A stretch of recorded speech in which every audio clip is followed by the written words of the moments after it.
এরকম কাঠের এগুলো করে তৈরি করা হয়। এটা একটু দেখুন।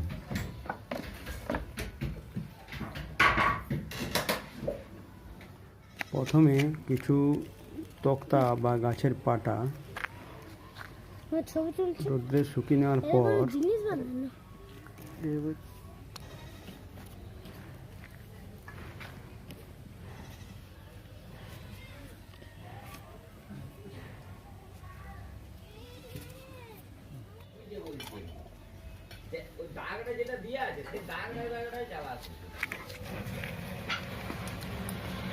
সেই পাতা বা তক্তার উপর স্কেচ করে নিতে হয়।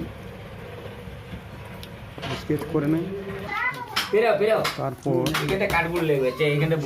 হাতুর বেশি স্কেচ নিয়ে ডিজাইন কাটা হয়।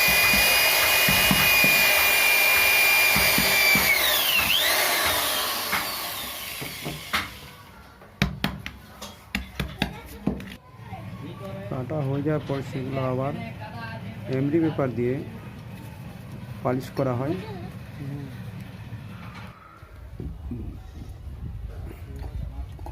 পালিশ করার পর তার উপর ভার্নিশ দিয়ে আবার রোদ্রে শুকিয়ে নেওয়া হয়।